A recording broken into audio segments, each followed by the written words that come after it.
திமுகல இன்னொரு தகுதி உண்டுங்க. அது என்னன்னு தெரியும்ல உங்களுக்கு. மனைவி, துணைவி, இணைவின்லாம் வச்சுக்கணும். இவனுக்கு 3 பொண்டாட்டி.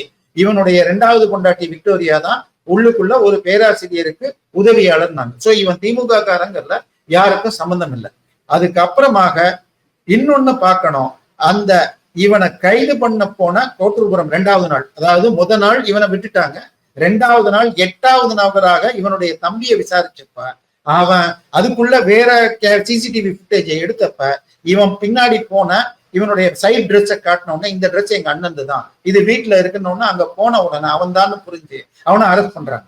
இப்ப உடனே அவன் தப்பிச்சு போனான் அப்படின்னு சொல்லி அதை தடுக்கிறப்ப அவன் காலில் அடிபட்டு பிராக்சர் ஆயிடுச்சுன்னு சொல்லிட்டு மாவு கட்டு போட்டுக்கிட்டு உங்களுக்கு கால்லயும் கையிலயும் முழு மாவு கட்டு போட்டு ஒரு போட்டோ, இன்னொரு போட்டோல கையில வெறும் சாதா கட்டு இருக்க மாதிரி வந்து இப்போ உடனே ஸ்டான்லிக்கு கூட்டிட்டு போயிட்டாங்க.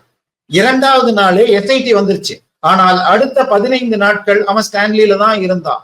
இப்போ இதே மாதிரி அரெஸ்ட் ஆகி தப்பிக்க பார்த்தாங்க. இல்லாட்டி இதுன்னு சொல்லி மாவு கட்டு போட்டவங்க யாருமே ஸ்டான்லிக்கு போனதில்லை. இந்த கேஸ்ல அவன் ஸ்டான்லிக்கு போனான். இப்ப ஸ்டான்லியில வந்துட்டு அதுக்கப்புறமாக இதுல இது கோர்ட்டுக்கு போய் அவனுக்கு கஸ்டோடியல் இன்டர்கேஷன் போலீஸ் தன்னுடைய கஸ்டடியில வச்சு விசாரணைக்கு கேட்டப்ப முதல் நாள் காலையில ஆரம்பிச்சு சாயந்தரத்துக்குள்ள பிக்ஸ் வந்த மாதிரி நடிச்சான்.